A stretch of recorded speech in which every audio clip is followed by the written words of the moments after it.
ನಮಸ್ಕಾರ ಸ್ನೇಹಿತರೆ SSC CGL ಕೇಂದ್ರ ಸರ್ಕಾರದ ಗ್ರೂಪ್ ಬಿ ಗ್ರೂಪ್ ಸಿ ಹುದ್ದೆಗಳಿಗೆ 14,585 ಹುದ್ದೆಗಳು ಆಲ್ ಓವರ್ ಇಂಡಿಯಾ ನೋಟಿಫಿಕೇಶನ್ ಆಗಿದೆ. ಸೊ ಅಪ್ಲೈ ಮಾಡ್ಬೋದು. ಆಲ್ರೆಡಿ ಲಿಂಕ್ ನಾನು ಡಿಸ್ಕ್ರಿಪ್ಷನ್ ಬಾಕ್ಸಲ್ಲಿ ಕೊಡ್ತೀನಿ. ಡೀಟೇಲ್ ಆಗಿ ಸ್ಟಡಿ ಮಾಡೋಣ. ಹಾಗೆ ಕಟ್ ಆಫ್ ಏನಿತ್ತು ಪ್ರೀವಿಯಸ್ ಇಯರ್ದು, ಮತ್ತು ಯಾವ್ಯಾವ ಪೋಸ್ಟ್ಗಳಿದೆ, ಎಷ್ಟು ಏಜ್ ಲಿಮಿಟ್ ಇದೆ. ಏಜ್ ಲಿಮಿಟು ನೋಡಿ, OBC SC/STಗೆ 32ಗಿಂತ ಜಾಸ್ತಿ ಇದೆ. This is normal for general ನನ್ನ ಕ್ಯಾಟಗರಿ ಕೊಟ್ಟಿರ್ತಕ್ಕಂಥದ್ದು. ಡೀಟೇಲ್ ಆಗಿ ನೋಡೋಣ. ನೋಡಿ, ಇದು 9ನೇ ತಾರೀಕು ನಿನ್ನೆ ಆಗಿರ್ತಕ್ಕಂಥ ಒಂದು ನೋಟಿಫಿಕೇಶನ್. ಸೊ ಲಾಸ್ಟ್ ಡೇಟು ಬಂದು ನಿಮಗೆ 4ನೇ ತಾರೀಕು ಮುಂದಿನ ತಿಂಗಳು ಜುಲೈ ಒಳಗೆ ಅಪ್ಲೈ ಮಾಡಬೇಕು. ಅದಕ್ಕೆ ಪೇಮೆಂಟ್ ಏನಿದೆ ಅದಕ್ಕೆ ಸ್ವಲ್ಪ 9ನೇ ತಾರೀಕಿದೆ, 5ನೇ ತಾರೀಕಿದೆ, ಅದೆಲ್ಲ ನಾನು ಡೀಟೇಲ್ ಡಿಸ್ಕಸ್ ಮಾಡ್ತೀನಿ. ಸೊ ಇದು group B group C level central government examination. For example income tax officer ಆಗಿರ್ಬೋದು, ಕಮರ್ಷಿಯಲ್ ಟ್ಯಾಕ್ಸ್ ಆಫೀಸರ್ ಆಗಿರ್ಬೋದು, ಓಕೆ, ASO JSO ತುಂಬ ಪೋಸ್ಟ್ಗಳು ಬರುತ್ತೆ, ಬೇರೆ ಬೇರೆ ಡಿಪಾರ್ಟ್ಮೆಂಟ್ಗಳಲ್ಲಿ ಬರುತ್ತೆ. ನಾನು ತೋರಿಸ್ತೀನಿ. ಇದು ಕಂಪ್ಯೂಟರ್ ಬೇಸ್ಡ್ CBT ಎಕ್ಸಾಮ್ ಆಗಿರುತ್ತೆ ಸ್ನೇಹಿತರೆ. ಇದರಲ್ಲಿ 2 ಇರುತ್ತೆ, ಟೈರ್ 1 ಟೈರ್ 2 ಅಂತ. ಅಂದರೆ ಈಗ ನಾವು ಫಾರ್ ಎಕ್ಸಾಂಪಲ್ ನಾವು UPSC ಅಥವಾ ನಮ್ಮ KPSC ನೋಡ್ತೀವಲ್ಲ, ಪ್ರಿಲಿಮ್ಸ್ 1 ಪ್ರಿಲಿಮ್ಸ್ 2 ಮೇನ್ಸ್ ಅಂತ. ಆ ಥರ ಇಲ್ಲಿ ಟೈರ್ 1 ಟೈರ್ 2 ಅಂತ ಕರಿತೀವಿ. ಎಲ್ಲ CBT ಆನ್ಲೈನ್ ಮುಖಾಂತರ ಮಾಡ್ತಕ್ಕಂಥ ಎಕ್ಸಾಮಿನೇಷನ್ಸ್. ಓಕೆ, ಸೊ ಇಲ್ಲಿ 14,589 ಟೋಟಲ್ ಪೋಸ್ಟ್ ಆಗಿರ್ತಕ್ಕಂಥದ್ದು. ಅಪ್ಲಿಕೇಶನ್ 9 ಜೂನಿಂದ ಅಪ್ಲೈ ಮಾಡ್ಬೋದು. ಲಿಂಕ್ ನಾನು ಡೈರೆಕ್ಟ್ ಲಿಂಕ್ ಕೊಡ್ತೀನಿ ಡಿಸ್ಕ್ರಿಪ್ಷನ್ ಬಾಕ್ಸಲ್ಲಿ. 4th ಜುಲೈ ಲಾಸ್ಟ್ ಡೇಟ್ ಇರುತ್ತೆ. ಇನ್ನು ಇದ್ರ ಬಗ್ಗೆ ಡೇಟ್ ಬಗ್ಗೆ ನಾನು ತಿಳಿಸ್ತಾ ಹೋಗ್ತೀನಿ. ಇನ್ನು ವೇಕೆನ್ಸೀಸ್ಗಳು ನೋಡಿದ್ರೆ ಒಂದು ಒಳ್ಳೆ ವೇಕೆನ್ಸಿ ಅಂತ ಹೇಳ್ಬೋದು. ನೋಡಿ, ಲಾಸ್ಟ್ ಇಯರ್ 2024 18,000 ಚಿಲ್ಲರೆ ಇತ್ತು. ಈ ಸಲ 14,000 ಚಿಲ್ಲರೆ ಇದೆ. 23ರಲ್ಲಿ ಕಮ್ಮಿ ಇತ್ತು, 7,000 ಅಷ್ಟೇ ಇತ್ತು. 22ರಲ್ಲಿ 20,000 ಆಯಿತು. ಇಲ್ಲೆಲ್ಲ ನೋಡಿದ್ರೆ ಆ್ಯಾರೇಜ್ ನಿಮಗೆ 10,000 8,000 7,000 ಇದೆ.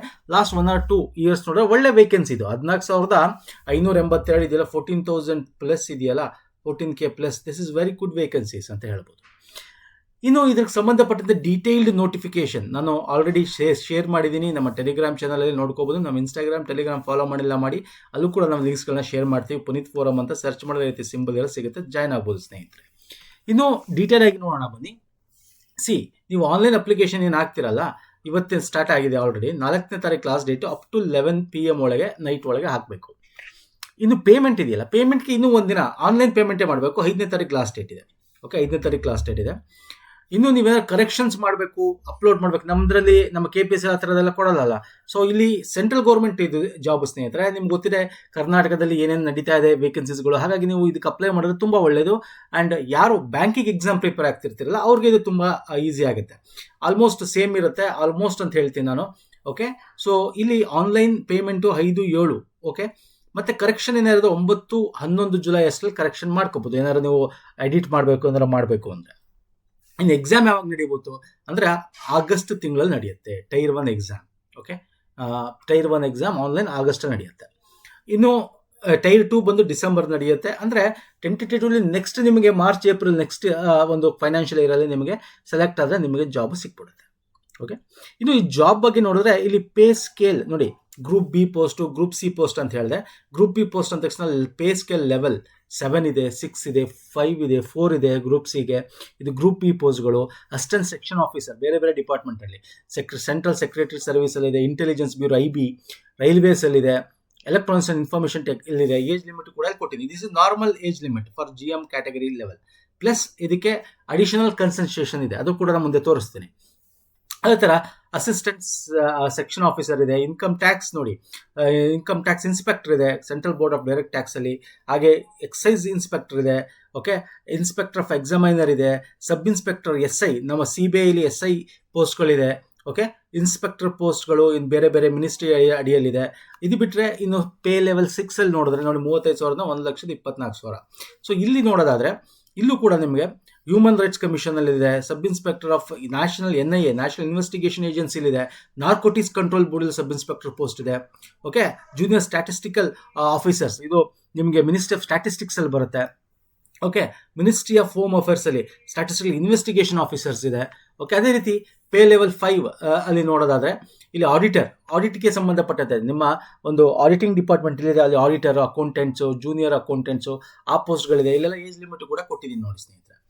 ಆ್ಯಂಡ್ ಲೆವೆಲ್ 4 ಗ್ರೂಪ್ ಸಿ ಪೋಸ್ಟ್ಗಳಿವೆಲ್ಲ. ಇದನ್ನು ನೋಡೋದಾದರೆ ನಾವು ಪೋಸ್ಟಲ್ ಅಸಿಸ್ಟೆಂಟ್ ಅಲ್ಲಿ ಡಿಪಾರ್ಟ್ಮೆಂಟ್ ಆಫ್ ಪೋಸ್ಟಲ್ಲಿ ಸೀನಿಯರ್ ಸೆಕ್ರೆಟರಿಯೇಟ್ ಆಗಿರ್ಬೋದು, ಸೀನಿಯರ್ ಅಡ್ಮಿನಿಸ್ಟ್ರೇಟಿವ್ ಆಫೀಸರ್ ಆಗಿರ್ಬೋದು, ಮಿಲಿಟರಿ ಇಂಜಿನಿಯರಿಂಗ್ ಸರ್ವಿಸಲ್ಲಿ, ಟ್ಯಾಕ್ಸ್ ಅಸಿಸ್ಟೆಂಟ್ ಆಗಿರ್ಬೋದು, central board of direct tax and income ಟ್ಯಾಕ್ಸ್ಗಳಲ್ಲಿ, sub inspector SI, CBI, narcotics, ministry of finance ಅಲ್ಲಿ ಆಗಿರ್ಬೋದು. ಸೊ ಇವೆಲ್ಲ ಗ್ರೂಪ್ ಸಿ ಪೋಸ್ಟು ಇದೆ, ಗ್ರೂಪ್ ಬಿ ಪೋಸ್ಟ್ಗಳು ಇರ್ತಕ್ಕಂಥದ್ದು. ಇಲ್ಲಿ ಏಜ್ ಲಿಮಿಟ್ ಕೊಟ್ಟಿದ್ದೀನಿ, ಡೀಟೇಲ್ ಆಗಿ ಕೊಟ್ಟಿದ್ದೀನಿ, ನೋಡ್ಕೊಳ್ಳಿ ಸ್ನೇಹಿತರೆ. ನಿಮ್ಗೆ ಯಾವುದಕ್ಕೆ ಇಷ್ಟ ಆಗುತ್ತೆ ಅದಕ್ಕೆ ಅಪ್ಲೈ ಮಾಡ್ಬೋದು. ಇನ್ನು ಏಜ್ ಲಿಮಿಟ್ ನಾನು ಏನು ಹೇಳಿದೆ, ಇಲ್ಲೆಲ್ಲ ನಾನು ಏಜ್ ಕೊಟ್ಟಿದ್ದೀನಲ್ಲ, 18 to 27, 80 to 27, 80 to 30 ಅಂತೆಲ್ಲ ಇದೆಯಲ್ಲ. ಇದು ಬಿಟ್ಟು ನೀವೇನಾದ್ರು ಬೇರೆ OBC ಆಗಿದ್ರೆ, ಓಕೆ, ಇಲ್ಲಿ ಕೊಟ್ಟಿದ್ದೀನಿ ನೋಡಿ ಯಾವ ಡೇಟ್ ಒಳಗೆ ಬಾರ್ನ್ ಆಗಿರಬೇಕು ಅಂತ. ನೀವು OBC ಆಗಿದ್ರೆ, SC/ST ಆಗಿದ್ರೆ ಆ ಡೇಟ್ ಜೊತೆಗೆ 5 ವರ್ಷ ಎಕ್ಸ್ಟ್ರಾ ರಿಲ್ಯಾಕ್ಸೇಷನ್. ಈಗ 30 ಇದ್ರೆ 30 + 5, ಓಕೆ, 27 ಇದ್ರೆ 27 + 5 SC/STಗೆ. ಓಕೆ, 32 ಇದ್ರೆ 32 + 5. ಹಾಗೆ OBCಗೆ 3 ವರ್ಷ ರಿಲ್ಯಾಕ್ಸೇಷನು, ಫಿಸಿಕಲ್ ಹ್ಯಾಂಡಿಕ್ಯಾಪ್ಗೆ 10 ವರ್ಷ ರಿಲ್ಯಾಕ್ಸೇಷನು. ಅದು ಬಿಟ್ಟರೆ ಬೇರೆ ಬೇರೆನೂ ಇದೆ ಇದರಲ್ಲಿ. OBC physical, SC/ST physical, ex service man, ಮತ್ತು ಬೇರೆ ಬೇರೆ additional relaxation in limit of group ಸಿಲಿ. ಓಕೆ, ನೀವು ಸಿವಿಲ್ ಎಂಪ್ಲಾಯಿ, ಸೆಂಟ್ರಲ್ ಗೌರ್ಮೆಂಟಲ್ಲಿ ಆಗಿ less than 3 years of regular ಅಲ್ಲಿ ಕೆಲಸ ಮಾಡಿದರೆ ಅಂಥವ್ರಿಗೂ ಕೂಡ ಇನ್ನೂ ಏಜ್ ರಿಲ್ಯಾಕ್ಸೇಷನ್ಸ್ ಇದೆ. ಇದೆಲ್ಲ ನೀವು ಡೀಟೇಲ್ ಆಗಿ ನೋಟಿಫಿಕೇಶನ್ ನೋಡ್ಕೋಬೋದು. ಓಕೆ, ಸೊ ಇಲ್ಲಿ ಯಾರು ಬ್ಯಾಂಕಿಂಗ್ ಎಕ್ಸಾಮ್ ಪ್ರಿಪೇರ್ ಆಗ್ತಿರ್ತಿರಲ್ಲ ಅಂಥವರು ಇದಕ್ಕೂ ಕೂಡ ಮಾಡ್ಬೋದು. ಯೂಶಲಿ ಅಪ್ಲೈ ಮಾಡ್ತಾರೆ ತುಂಬ ಜನ. ಯಾರು ಹೊಸದಾಗಿ ಪ್ರಿಪೇರ್ ಆಗ್ತಾರೆ ಅವ್ರು ಅಪ್ಲೈ ಮಾಡಿ. This is very important. ಇದು ನಿಮಗೆ UPSC ಬಿಟ್ಟರೆ ಸೆಂಟ್ರಲ್ ಗೌರ್ಮೆಂಟಲ್ಲಿ SSC ಇಂದ ಸೆಲೆಕ್ಟ್ ಆಗ್ತಕ್ಕಂಥದ್ದು. SSC CGL ಅಂದರೆ ಸ್ಟಾಫ್ ಸೆಲೆಕ್ಷನ್ ಕಮಿಷನ್, CGL ಅಂದರೆ ಕಂಬೈನ್ಡ್ ಗ್ರಾಜ್ಯುಯೇಟ್ ಲೆವೆಲ್ ಎಕ್ಸಾಮಿನೇಷನ್ ಅಂತ ಕರಿತೀವಿ. ಓಕೆ, ಇನ್ನು ಎಕ್ಸಾಮಿನೇಷನ್ಸ್ಗೆ ಏಜ್ ಲಿಮಿಟ್ ನೋಡಿದ್ವಿ, ಯಾವ ಪೋಸ್ಟ್ ನೋಡಿದ್ವಿ. ಏನಪ್ಪ ಕ್ವಾಲಿಫಿಕೇಷನು ನೋಡಿ, ಈ ಸ್ಟ್ಯಾಟಿಸ್ಟಿಕಲ್ ಇನ್ವೆಸ್ಟಿಗೇಟರ್ ಗ್ರೇಡ್ 2 ಮತ್ತು ಜೂನಿಯರ್ ಸ್ಟ್ಯಾಟಿಸ್ಟಿಕಲ್ ಆಫೀಸರ್, ಅಂದರೆ ಸ್ಟ್ಯಾಟಿಸ್ಟಿಕಲ್ ಅಂದರೆ ಸ್ಟ್ಯಾಟಿಸ್ಟಿಕಲ್ ಡಿಪಾರ್ಟ್ಮೆಂಟ್. ಓಕೆ, ಅಂದರೆ ಅಲ್ಲಿ ನಿಮಗೆಲ್ಲ ಸ್ವಲ್ಪ ನಿಮಗೆ ಕಾಮರ್ಸ್ ರಿಲೇಟೆಡ್ ಅಥವಾ ಅಕೌಂಟ್ಸ್ ರಿಲೇಟೆಡ್ ಗೊತ್ತಿರಬೇಕು. ಅಂಥ ಪೋಸ್ಟ್ಗಳಿಗೆ ನೀವು ಯಾವ್ದಾದ್ರು ಡಿಗ್ರಿ ಮಾಡಿರಬೇಕು. ಡಿಗ್ರಿ ಜೊತೆಗೆ ನಿಮಗೆ ಮ್ಯಾಥಮೆಟಿಕ್ಸ್ 10th ಸ್ಟ್ಯಾಂಡರ್ಡ್ ಲೆವೆಲಲ್ಲಿ 60% ತೆಗೆದಿರಬೇಕು, ಅಥವಾ ನೀವು ಡಿಗ್ರಿ ಮಾಡಬೇಕು statistics one of the subject ತೊಗೊಂಡಿರಬೇಕು. ಇನ್ನು ಅಂಥವರು ಈ ಪೋಸ್ಟ್ಗೆ ಅಪ್ಲೈ ಮಾಡ್ಬೋದು. ಬಟ್ ಇದೆರಡು ಬಿಟ್ಟು ಇನ್ನೆಲ್ಲ ಪೋಸ್ಟ್ ಏನಿದೆಯಲ್ಲ ಸರ್, ಎಲ್ಲ ಪೋಸ್ಟ್ಗೆ ಯಾವುದಾದ್ರೂ ನೀವು ಡಿಗ್ರಿ ಮಾಡಿದರೂ ಸಾಕು. ನಾನು ಇಲ್ಲೂ ಕೊಟ್ಟಿದ್ದೀನಿ ಡೀಟೇಲಲ್ಲಿ ನೋಡಿ. All other post bachelor degree in any stream except human rights ಅಲ್ಲಿ ಇದು statistical investigator grade 2 junior statistical officer. ಅಂದರೆ ಇಲ್ಲೂ ಎನಿ ಡಿಗ್ರಿ ಮಾಡಿರ್ಬೋದು, ಮತ್ತು ಡಿಗ್ರಿಲಿ one of the subject statistics ಓದಿರಬೇಕು, ಅಥವಾ 10th ಅಲ್ಲಿ ನೀವು ಅಥವಾ 11th ಅಲ್ಲಿ ಮ್ಯಾಥಮೆಟಿಕ್ಸಲ್ಲಿ 60% ತೆಗೆದಿರ್ಬೇಕು ಅಷ್ಟೇ. ಇದೆರಡು ಪೋಸ್ಟ್ ಬಿಟ್ಟು ಇನ್ನೆಲ್ಲ ಪೋಸ್ಟ್ಗಳಿಗೂ ಬರೀ ಎನಿ ಡಿಗ್ರಿ ಆಗಿದ್ರು ಸಾಕು. ಅರ್ಥ ಆಗ್ತಿದೆಯಲ್ಲ? ಎನಿ ಡಿಗ್ರಿ ರೆಕಗ್ನೈಸ್ ಯೂನಿವರ್ಸಿಟಿಯಿಂದ. ಇನ್ನು ಅಪ್ಲಿಕೇಶನ್ ಫೀಸ್ ಬಂದು ನಮ್ಮ ಕರ್ನಾಟಕದಲ್ಲಿರತಕ್ಕಂಥ ಎಕ್ಸಾಮ್ ಥರ ನಿಮಗೆ ಸಾವಿರಾರು ರೂಪಾಯಿಗಳು ತೊಗೊಳ್ಳೋಲ್ಲ, 100 ರೂಪಾಯಿ ಅಷ್ಟೇ ಇರುತ್ತೆ. General, OBC, EWSಗೆ. ವುಮೆನ್ಗೆ ಫ್ರೀ ಇರುತ್ತೆ. SC/ST physical handicap, ex service ಅವನಿಗೆ ಫೀಸ್ ಫ್ರೀ ಇರುತ್ತೆ. ಸೊ ಬೇರೆಯವ್ರಿಗೆ 100 ರೂಪೀಸ್ ಅಷ್ಟೇ. ಓಕೆ, ಅಪ್ಲೈ ಮಾಡಿ ಅಟ್ಲೀಸ್ಟ್ ಸ್ವಲ್ಪ ಪ್ರಿಪರೇಷನ್ ಸ್ಟಾರ್ಟ್ ಮಾಡಿ. ಒಂದ್ಸಲ ಬರೀರಿ ಸ್ನೇಹಿತರೆ. ಏನು ಕಂಪ್ಲೀಟ್ ನೀವು ಒಂದು ಪ್ರೋಸೆಸ್ ಗೊತ್ತಾಗುತ್ತೆ. ಆಮೇಲೆ ಬೇಕಾದ್ರೆ ನೆಕ್ಸ್ಟ್ ಇಯರ್ ಪುನಃ ಕಾಲ ಆದಾಗ ಅವಾಗ ನೀವು ಇನ್ನೂ ಪ್ರಿಪೇರ್ ಆಗಿ ಇನ್ನೂ ಬರೀಬೋದು. ಸೊ ಸೆಂಟ್ರಲ್ ಗೌರ್ಮೆಂಟ್ನ ಜಾಬ್ಗೆ ಪ್ರಿಪೇರ್ ಆಗೋದನ್ನು ಸ್ಟಾರ್ಟ್ ಮಾಡಿ ಸ್ನೇಹಿತರೆ. ಇನ್ನು ಅಪ್ಲೈ ಮಾಡಬೇಕಾದ್ರೆ ಅದರಲ್ಲಿ ಆನ್ಲೈನ್ ಅಪ್ಲಿಕೇಶನ್ ಲಿಂಕ್ ನಾನು ಕೊಡ್ತೀನಿ. ಅಲ್ಲಿ ನೀವು 2 ಟೈಪ್ ಆಫ್ ಒಂದು ಸ್ಟೇಜಸ್ ಬರುತ್ತೆ. 1 ಟೈಮ್ ರಿಜಿಸ್ಟ್ರೇಷನ್ ಅಂತ ಒಂದು, ಅಲ್ಲೇ ನಿಮ್ಮ ಪಾಸ್ವರ್ಡ್ ಅದೆಲ್ಲ ಅಪ್ಲೈ ಆದಮೇಲೆ ಇನ್ನೊಂದು ಆನ್ಲೈನ್ ಫಿಲ್ಲಿಂಗ್ ಅಪ್ಲಿಕೇಶನ್ ಅಂತ. ನೀವು ಅಪ್ಲೈ ಮಾಡಬೇಕಾದ್ರೆ ನಿಮಗೆ ಗೊತ್ತಾಗುತ್ತೆ, ಅದಕ್ಕೇನು ತಲೆ ಕೆಡ್ಸ್ಕೊಳ್ಳೋದು ಬೇಕಾಗಿಲ್ಲ. ಬಟ್ ಮೇನ್ ಇಂಪಾರ್ಟೆಂಟ್ ಏನು ಅಂದರೆ ನಿಮ್ಮದು ಪ್ರೆಸೆಂಟ್ ಫೋಟೋಗ್ರಾಫ್ ಇಟ್ಕೊಂಡಿರಬೇಕು, ಆನ್ಲೈನ್ ಅಂದರೆ ಒಂದು ಸ್ಕ್ಯಾನ್ ಮಾಡಿ ಇಟ್ಕೊಂಡಿರಬೇಕು, ಜೊತೆಗೆ ಸ್ಕ್ಯಾನ್ ಕಾಪಿ ಆಫ್ ನಿಮ್ಮ ಸಿಗ್ನೇಚರ್, ಸ್ಪೆಸಿಮನ್ ಸಿಗ್ನೇಚರು ಇಟ್ಕೊಂಡಿರಬೇಕು. ಇದೆರಡು ಅಪ್ಲೈ ಮಾಡಬೇಕಾದ್ರೆ ನೀವು ಬ್ಯಾಂಕಿಂಗ್ಗೆ ಅಪ್ಲೈ ಮಾಡಿದರೆ ಗೊತ್ತಿರುತ್ತೆ.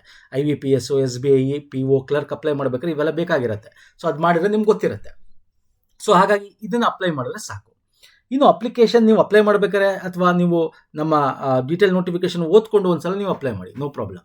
ಇನ್ನು ಎಕ್ಸಾಮಿನೇಷನ್ ಬಂತು ಅಂತ ನೋಡಿದ್ರೆ 2 ಟೈರ್ ಅಂದರೆ ಟೈರ್ 1 ಅದರಲ್ಲಿ ನಿಮಗೆ general intelligence and reasoning, general awareness, quantitative aptitude, general English comprehension ಅಂತ ಇರುತ್ತೆ. 4 ಸೆಕ್ಷನ್ ಇರುತ್ತೆ, ಸಪ್ರೇಟ್ ಟೈಮಿಂಗ್ ಇರುತ್ತೆ. ಇಲ್ಲಿ ಏನು ಅಂತಂದರೆ ಇದು ಇಂಗ್ಲೀಷಲ್ಲಿ ಇರುತ್ತೆ, ಇಂಗ್ಲೀಷ್ ಅಥವಾ ಹಿಂದಿಲಿ ಇರುತ್ತೆ ಕ್ವಶನ್ಸ್. ಓಕೆ, ಕನ್ನಡದಲ್ಲಿರಲ್ಲ. ಇದು ಆನ್ಲೈನ್ ಆಲ್ ಓವರ್ ಇಂಡಿಯಾ ನಡೀತಕ್ಕಂಥ ಎಕ್ಸಾಮ್. ಆ್ಯಂಡ್ ಇಲ್ಲಿ 0.50 ಮಾರ್ಕ್ಸ್ ಪರ್ ಕ್ವಶನ್ ನೆಗೆಟಿವ್ ಕೂಡ ಇರುತ್ತೆ, ನೆಗೆಟಿವ್ ಮಾರ್ಕ್ಸು ಕೂಡ ಇರುತ್ತೆ. ಇಲ್ಲಿ ಏನು ನೀವು ಸೆಲೆಕ್ಷನ್ ಆಗ್ತೀರಾ, ಟೋಟಲ್ ಎಷ್ಟು ಸರ್ ಇದೆ ಮಾರ್ಕ್ಸು? 200 ಮಾರ್ಕ್ಸ್ಗೆ ಏನು ನಿಮ್ಮ ಕಟ್ ಆಫ್ ಬರುತ್ತಲ್ಲ, ಆ ಕಟ್ ಆಫ್ ಮೇಲೆ ನಿಮಗೆ ಟೈರ್ 2 ಸೆಲೆಕ್ಷನ್ಸ್ ಆಗುತ್ತೆ. ಟೈರ್ 2 ಎಕ್ಸಾಮ್ ಏನಿದೆಯಲ್ಲ, ಇಲ್ಲಿ ಪೇಪರ್ 1, ಪೇಪರ್ 2 ಅಂತ ಇದೆ ಸ್ನೇಹಿತರೆ. Paper 1, paper 2. ಈ ಪೇಪರ್ 2 ಬೇರೆಯವ್ರಿಗೆ ಬರೀ ಸ್ಟ್ಯಾಟಿಸ್ಟಿಕ್ಸ್ ಅವ್ರಿಗೆ ಮಾತ್ರ ನೋಡಿ. Tier 2 will be conducted on paper 1 and paper 2 separate shift ಅಥವಾ ಡೇಸಲ್ಲಿ. Paper 1 is compulsory for all the post. ಇಲ್ಲೇನು ಸೆಲೆಕ್ಟ್ ಆಗ್ತೀರಾ ಬೇರೆ ಬೇರೆ ಪೋಸ್ಟ್ಗಳು, ಎಲ್ಲ ಪೋಸ್ಟು ಪೇಪರ್ 1 ಬರೀಲೇಬೇಕು. Paper 2 only for the junior statistical officer ಮತ್ತು ಸ್ಟ್ಯಾಟಿಸ್ಟಿಕಲ್ ಇನ್ವೆಸ್ಟಿಗೇಷನ್ ಗ್ರೇಡ್ 2 ಈ ಪೋಸ್ಟ್ಗೆ ಅಪ್ಲೈ ಮಾಡ್ತಿಲ್ಲ ಅವ್ರಿಗೆ ಮಾತ್ರ ಇಲ್ಲಿ ಪೇಪರ್ 2. ಅವ್ರಿಗೆ ಸ್ಟ್ಯಾಟಿಸ್ಟಿಕ್ಸ್ ಅಂತ ಸಪ್ರೇಟ್ ಒಂದು 200 ಮಾರ್ಕ್ಸ್ಗೆ ಇರುತ್ತೆ. 100 ಕ್ವಶನ್ 200 ಮಾರ್ಕ್ಸ್ಗೆ ಇರುತ್ತೆ. ಇದು ಈ 2 ಪೋಸ್ಟ್ಗೆ ಮಾತ್ರ, 2 ಪೋಸ್ಟ್ ಮಾತ್ರ. ಇನ್ನು ಅದರ್ ಪೋಸ್ಟ್ಗಳಿದೆಯಲ್ಲ ಜಸ್ಟ್ ಪೇಪರ್ 1 ಇರುತ್ತೆ ಅಷ್ಟೇ. ಟೈರ್ 2 ಅಂದರೆ ಸೆಕೆಂಡ್ ಎಕ್ಸಾಮಲ್ಲಿ.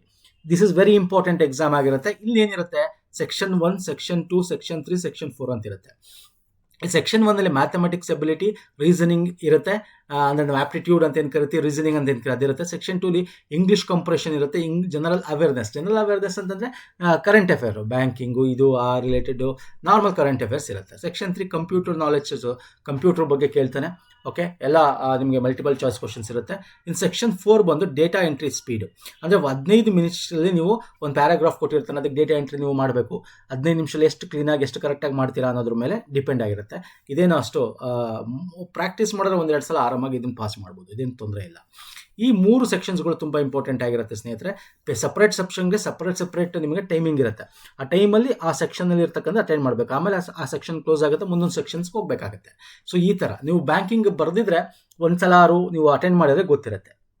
ಸೇಮ್ ಅದಕ್ಕೆ ನಾನು ಹೇಳ್ತಾ ಇದ್ದೀನಿ, ಯಾರು ಬ್ಯಾಂಕಿಂಗ್ ಬರಿತಾ ಇದ್ದೀರಾ, ಓಕೆ, ಓದಿದ್ದೀರಾ, ಲಾಸ್ಟ್ 2 ಇಯರ್ಸಿಂದ ಬರೆದಿದ್ದೀರಾ ಅಥವಾ ಲಾಸ್ಟ್ ಇಯರ್ ಬರೆದಿರುತ್ತೆ, ಈ ಇಯರ್ ಬರಿತಾ ಇದ್ದೀರಾ ಪ್ರಿಪರೇಷನ್ ಆಗಿ, ಸೇಮ್ ಇಲ್ಲೂ ಕೂಡ ಅಪ್ಲಿಕೇಬಲ್ ಆಗುತ್ತೆ. ಸ್ವಲ್ಪ ಒಂದಷ್ಟು ಎಕ್ಸ್ಟ್ರಾ ಒಂದಷ್ಟು ಚಾಪ್ಟರ್ಸ್ಗಳು ಇರುತ್ತೆ ಅಷ್ಟೇ. ಈ ಮ್ಯಾಥಮೆಟಿಕ್ಸಲ್ಲಿ ಮತ್ತು ರೀಸನಿಂಗ್ ಒಂದಷ್ಟು ಚಾಪ್ಟರ್ಸ್ಗಳಿರುತ್ತೆ. ಅದು ಬಿಟ್ಟರೆ ಇನ್ನೆಲ್ಲ ಸೇಮ್ ಇರುತ್ತೆ ಸ್ನೇಹಿತರೆ.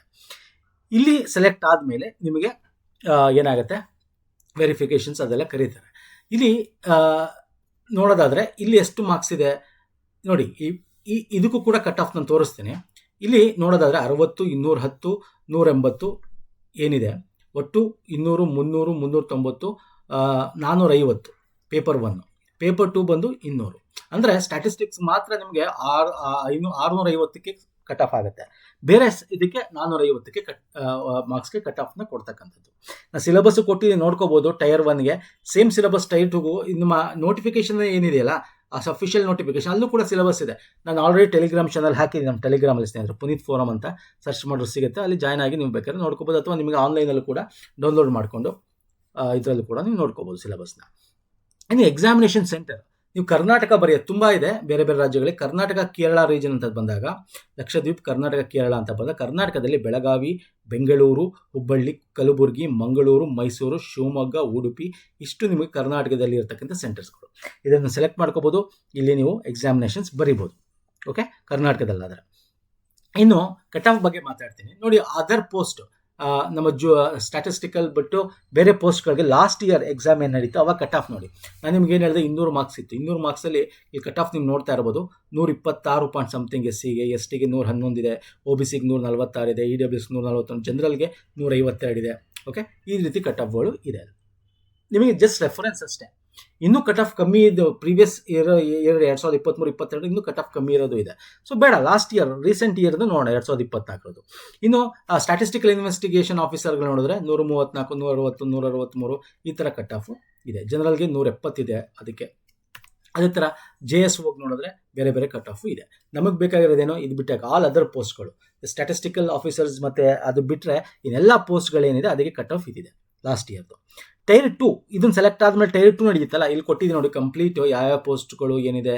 ಇಲ್ಲಿ ಇನ್ಸ್ಪೆಕ್ಟರ್ ಪೋಸ್ಟ್, ಅಸಿಸ್ಟೆಂಟ್ ASO ಆಗಿರ್ಬೋದು, ಇಲ್ಲಿ ನಾನು ಕೊಟ್ಟಿದ್ದೀನಿ. ಇಲ್ಲಿ ನೀವು 500 ಚಿಲ್ಲರೆ ಇದೆಯಲ್ಲ, ಇದು ಸ್ಟ್ಯಾಟಿಸ್ಟಿಕಲ್ ಡಿಪಾರ್ಟ್ಮೆಂಟ್ಗಳಿರತಕ್ಕಂಥ ಎಕ್ಸಾಮ್ಸ್ಗೆ. ಯೂಶ್ವಲಿ ನಿಮಗೆ ನೋಡೋದಾದರೆ 350, 360, ಜನರಲ್ ಮೆರಿಟ್ 340. ಸೊ ಈ ಥರ ನೋಡಿ, ಸ್ಟ್ಯಾಟಿಸ್ಟಿಕಲ್ ಆಫೀಸರ್ದು ಜಾಸ್ತಿ ಇರುತ್ತೆ, ಯಾಕಂದರೆ ಅದು 600 ಚಿಲ್ಲರೆ ಇರುತ್ತಲ್ಲ ಟೋಟಲ್ ಮಾರ್ಕ್ಸ್, ಹಾಗಾಗಿ ಜಾಸ್ತಿ ಇರುತ್ತೆ. ಅದು ಬಿಟ್ಟರೆ ನಿಮಗೆ ಬೇರೆದ್ರದೆಲ್ಲ ಕಟ್ ಆಫು 350, 340, 380, 330 ಈ ಥರ ಕಟ್ ಆಫ್ಗಳು ಇದೆ ಸ್ನೇಹಿತರೆ. ದಿಸ್ ಇಸ್ ಫಾರ್ ರೆಫರೆನ್ಸ್ ಅಷ್ಟೇ. ಸೊ ಹಾಗಾಗಿ ನಾನು ನಿಮ್ಗೆ ಏನು ಹೇಳ್ತೀನಿ ಅಂದರೆ, ಸ್ಟೇಟ್ ಗೌರ್ಮೆಂಟ್ಸ್ಗಳು there is a lot of problems, ಮತ್ತು ಈ ರಿಸರ್ವೇಷನ್ ಅಂದ್ಕೊಂಡು ಏನೇನೋ ಪ್ರಾಬ್ಲಮ್ಸ್ಗಳಿವೆ. ಹಾಗಾಗಿ ಸೆಂಟ್ರಲ್ ಗೌರ್ಮೆಂಟ್ ಎಕ್ಸಾಮ್ಸ್ಗಳನ್ನ ಪ್ರಿಪೇರ್ ಆಗಿ, ಎಸ್ಪೆಷಲಿ ತುಂಬ ಜನ UPSCಗೆ ಆಗಲ್ಲ. ಹಾಗಾಗಿ SSC at least number of vacancies ಜಾಸ್ತಿ ಇರುತ್ತೆ. SSC CGL and very good post ಇದು central government. Group B, group C ಒಳ್ಳೆ ಸ್ಯಾಲ್ರಿ ಇರತಕ್ಕಂಥ ಪೋಸ್ಟ್ಗಳು. ಇದಕ್ಕೆ ನೀವು ಅಪ್ಲೈ ಮಾಡ್ಬೋದು. ಈ ವರ್ಷ ಅಪ್ಲೈ ಮಾಡಿ ಬರೆಯೋಕ್ಕೆ ಟ್ರೈ ಮಾಡಿ. ಓದೋಕ್ಕಾಗಿಲ್ಲ ಅಂದರೂ ಪರವಾಗಿಲ್ಲ, ಅಟ್ಲೀಸ್ಟ್ ನೆಕ್ಸ್ಟ್ ಇಯರ್. ಯಾಕಂದ್ರೆ ನಿಮಗೆ ಫೀ ಏನಿದೆ ಬರೀ 100 ರೂಪೀಸ್ ಇದೆ. ಬೇರೆ ಇದಕ್ಕೆ ಜನರಲ್ ಮೆರಿಟು ಮತ್ತು EWSಗೆ ಬೇರೆಯವ್ರಿಗೆಲ್ಲ ಫ್ರೀ ಇದೆ. ಸೊ ಹಾಗಾಗಿ ಅಪ್ಲೈ ಮಾಡಿ, ಬರೀ ಟ್ರೈ ಮಾಡಿ. ಆಗಲಿಲ್ಲ ಅಂದರೆ ಈ ವರ್ಷ ನಿಮಗೊಂದು ಎಕ್ಸ್ಪೀರಿಯನ್ಸ್ ಆಗುತ್ತೆ, ನೆಕ್ಸ್ಟ್ ವರ್ಷ ನೀವು ಪ್ರಿಪೇರ್ ಆಗ್ಬೋದು. ಓಕೆ, ಸೊ ಡೀಟೇಲ್ ನೋಟಿಫಿಕೇಶನ್ ನಮ್ಮ ಟೆಲಿಗ್ರಾಮಲ್ಲಿದೆ. ಲಿಂಕ್ ಅಪ್ಲೈ ಮಾಡೋಕ್ಕೆ ಡೈರೆಕ್ಟ್ ಲಿಂಕ್ ನಮ್ಮ ಡಿಸ್ಕ್ರಿಪ್ಷನ್ ಬಾಕ್ಸಲ್ಲಿ ಕೊಟ್ಟಿರ್ತೀನಿ. ನಮ್ಮ ಇನ್ಸ್ಟಾಗ್ರಾಮ್, ಟೆಲಿಗ್ರಾಮ್ ಫಾಲೋ ಮಾಡಿಲ್ಲ ಮಾಡ್ಕೊಳ್ಳಿ. ಓಕೆ, ನೆಕ್ಸ್ಟ್ ವಿಡಿಯೋದ ಪುನಃ ಸಿಗ್ತೀನಿ. ನಮಸ್ಕಾರ, ಧನ್ಯವಾದಗಳು. Thank you so much. Any doubts ಇದ್ದರೆ ನೀವು ಕಮೆಂಟ್ ಸೆಕ್ಷನ್ ಕಮೆಂಟ್ ಮಾಡಿ ಸ್ನೇಹಿತರೆ. ನಮಸ್ಕಾರ, ಧನ್ಯವಾದಗಳು. ಅಪ್ಲೈ ಮಾಡಿ, ದಿಸ್ ಇಸ್ ವೆರಿ ಇಂಪಾರ್ಟೆಂಟ್. ನಮ್ಮ ಕರ್ನಾಟಕದವರು ಸೆಂಟ್ರಲ್ ಗೌರ್ಮೆಂಟ್ ಜಾಬ್ಸ್ಗಳಿರಬೇಕು. ಸೊ ಅಪ್ಲೈ ಮಾಡಿ ಅಂತ ಹೇಳ್ತಾ ವಿಡಿಯೋ ಮುಗಿಸ್ತಾ ಇದ್ದೀನಿ.